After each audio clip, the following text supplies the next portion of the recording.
Hey everyone, this is Corbin from Tru-Security, and today you clicked on this video because you wanted to know a little bit more about ransomware and what ransomware is, what it does, and how, like, a couple of things that you can do in order to protect yourself from ransomware.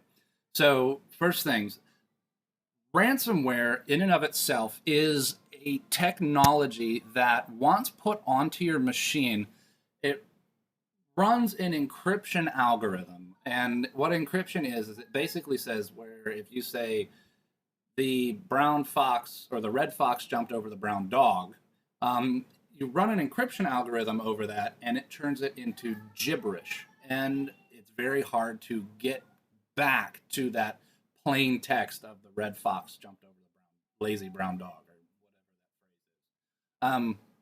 So the idea is that once you encrypt something, somebody who is not specifically authorized to know what that plain text was is not supposed to be able to break into it and figure it out. So that way, there's different types of keys that are shared between people and whatnot to ensure only those that are supposed to receive the message get the message. Um, so ransomware is a type of malware, and once it's downloaded onto your computer or onto your network, it encrypts. So it turns good data that everybody can read into a bunch of gibberish that nobody can read, and they don't give you the key to essentially decrypt your information that you've got. Um, you might be saying, well, that's not really a bad thing. This doesn't affect me. I have my own computer at my house, and it's like, well, if you know how to reformat a hard drive, that's great. But the scary part right now about the ransomware is when it gets into hospitals or when it gets into colleges or when it gets into financial companies, and it hits their network and it just encrypts all of their hard drives and it encrypts data across the network. And then in order to get it back, the reason it's a ransomware is because the people that have created this malware, they say, hey, if you want your data back, you have to pay us. So they're holding their data as the ransom, and they said, we want money in order for you to get your information back. So that's kind of an overview of ransomware, what it is. Some of the best ways to defend against ransomware. The absolute best way is just sheer understanding. If you have an understanding of what ransomware is and how it can infect your machine, you're ahead of the game because you know what to look out for. So specific things like let's say you're browsing to a blog page about a hobby or an interest or an activity that you're going to do, and all of a sudden on this page as you're scrolling down, a pop-up pops up on your screen, and it's like, well, I didn't click on anything to do that, but this is just here, and it says something like, well, your Adobe Flash is out of date, or your ActiveX is out of date, or download this in order to view such and such a content.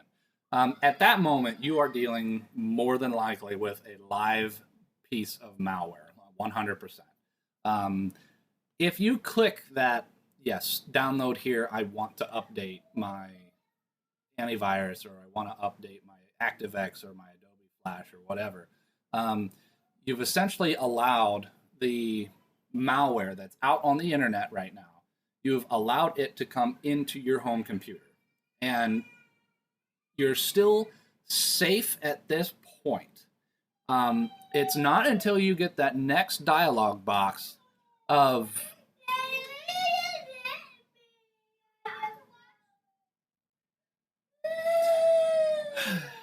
so you guys can see I got these three belly molds. That's my wonderful wife. I have three children, and right now one of my child hit my other child's face onto the floor. Go out.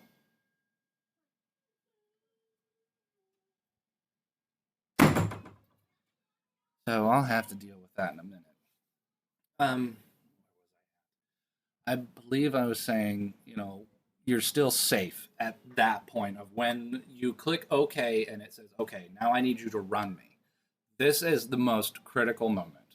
When it says run me or open me or execute me, then that is where you are only one step away from exploiting your entire system. If you hit that OK button or that run button or execute, or you double click it and it just auto runs on its own, anything at that point, you're going to be running the malware on your machine. So why is this bad? Well, it could be a plethora of different things. Today we're talking about ransomware. So what's going to happen is when you hit the OK and the run button, the ransomware is going to run, and essentially what it's going to do is it's going to start initially not encrypting everything right away, because it only has part of the information that it needs in order to start encrypting your computer. So what it's going to do is it's going to reach out through your computer out to the internet, and where the bad guys, they have a server set up, for simplistic explanation reasons. We're just going to call it a server. And the malware, the ransomware that's on your computer, is going to go to this server and it's going to say, hey, I need instructions on what I'm supposed to do. I've launched and I've executed, and now I'm ready to go forward with my job. And this is when the server says, okay, here's the instructions for what you're going to do. And that's when the ransomware is going to go ahead and encrypt your drive. And at that point, there's very little you can do unless you have a backup. What's a backup? Windows, most people that are probably watching this video have Windows or Apples. There's probably not a whole lot of people that are going to have a Unix or Linux or Red Hat box or anything like that. So a lot of the times within the operating system, there's already a function to where you can run a backup from your computer. Now, how often do you need to back up your stuff? Well, it just depends. How active are you when you're browsing online, right? How expensive is your computer? There's a lot of things that come into play, because if you've got a Chromebook and the Chromebook only costs, let's say $150, right? Backing it up every week doesn't make a lot of sense. It's a lot of work to just keep up with the Chromebook. Where, if all you do is just browse Facebook, you may not ever have to do a backup. Right now, I currently have my settings to back my PC up once every month. I feel like that's enough for me. Most of the time, I'm just playing games. I don't really do a whole lot of browsing. I do some online school, do these video recordings, right? But for the most part, I think that once a month should be enough. Now, depending on how worried you are, you can always increase the frequency. But make sure that you've got enough space to store all your backups, unless you delete the previous ones. We can go into that. That's a totally different topic. So once your computer's infected, there's many things that you could have done before you were infected, right? Just knowing and being aware of what an infection looks like before it runs onto your computer. So there's no magic here, right? There's no PFM where you're browsing a web page and a hacker starts slamming on his keyboard and boom, he attacks your computer, and now you're hacked. It's not really how things work. You have to download something, you have to install something, and you have to let it run on your computer with privileges to where it can do whatever it wants. So as long as you know that if something pops up and you didn't specifically ask for it to pop up, that's probably a bad thing, a very, very bad thing, and you should stay away from it. So to recap, ransomware. It is a piece of malware that gets downloaded onto your machine. And once executed, that piece of malware encrypts all the content on your hard drives to the point where your computer can still load and boot, but all the information, like all of your documents, all of your files, everything, those are going to be encrypted now. You can hear the next Mozart in the other room, I think. So once everything's encrypted, it reaches out and it says, hey, I need some instructions on what you want me to do. And then it asks you, if you want your files back, you need to pay us. Now, the FBI has released a statement saying that Once you're infected by malware, or there's ransomware rather, they do not recommend that you pay them, because that just encourages them to keep making new, more advanced malware, ransomware. Add your exploit. But then you're stuck with the dilemma. Okay, well, if I don't pay them, I can't get back to my computer. Well, you might be thinking, okay, well, what's it cost? $10, $20, $50. Well, a lot of times these ransomware attackers, they don't want cash, they want bitcoins. Well, okay, so you've heard about bitcoins. What's a bitcoin? A bitcoin is essentially just a piece of virtual currency that does not have any government backing. So it's kind of like a stock. Stocks go up and down and they fluctuate all the time. A bitcoin is essentially something, it's digital. It doesn't exist, but you can create one. And I know that's kind of hard, but bear with me. So it's not something that you can actually touch with your hands. But what people do is they'll have their computers run all day, all night, and essentially there's a group of computers that are all connected on the internet, and their processors are running and they're crunching data. They're running ones and zeros to break algorithms, to check hashes and things like that. And the more that their processor run, the better it's going to be for breaking algorithms and checking hashes. So as it runs, essentially think of like your speedometer. As your car is running, the speedometer goes up, right? Well, one Bitcoin, I think right now is worth $2,700 or $2,800. It's a lot of money, okay? So one equals $2,800. It's quite a bit.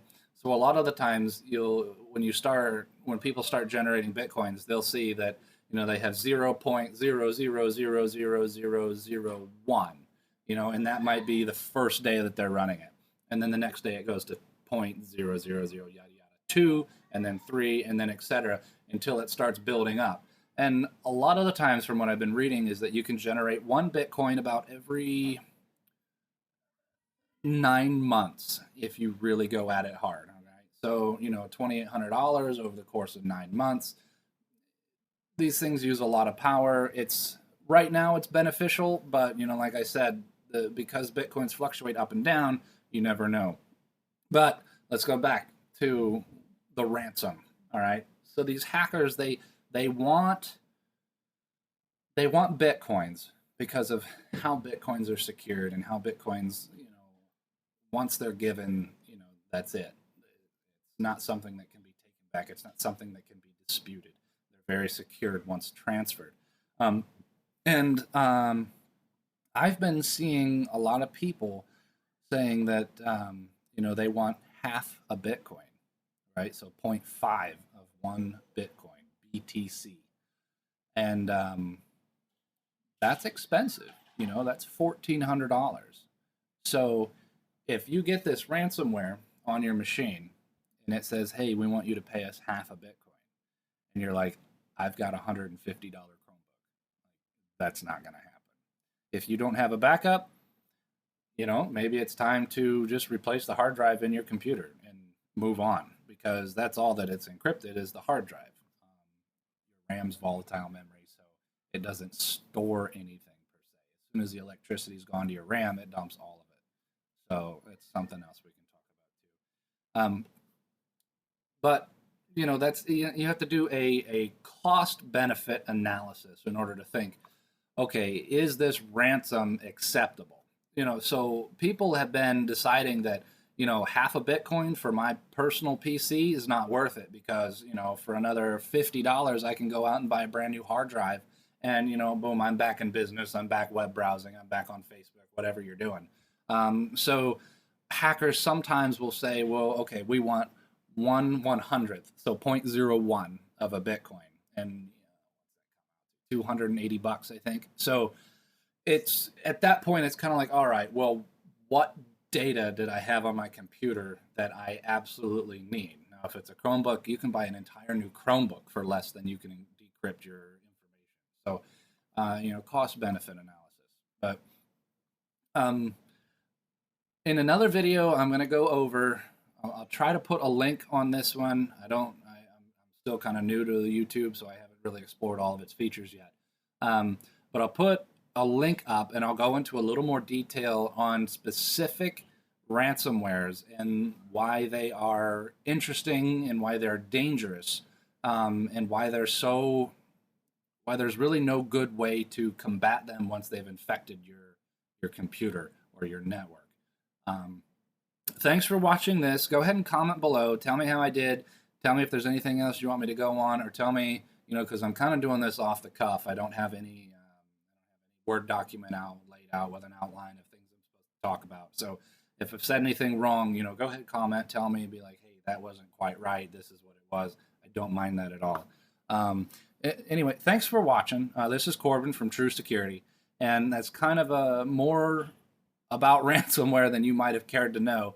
But if you're still like, okay, that's kind of basic stuff, I'm familiar with that, wait for my next video. My next video is going to go much more into detail with the different types of algorithms that are being used and how the ransomware communicates back out to its C2 domain, its C2 server, to receive its instructions and things of that nature. So thanks for watching. As I said, this is Corbin from Tru-Security, out here.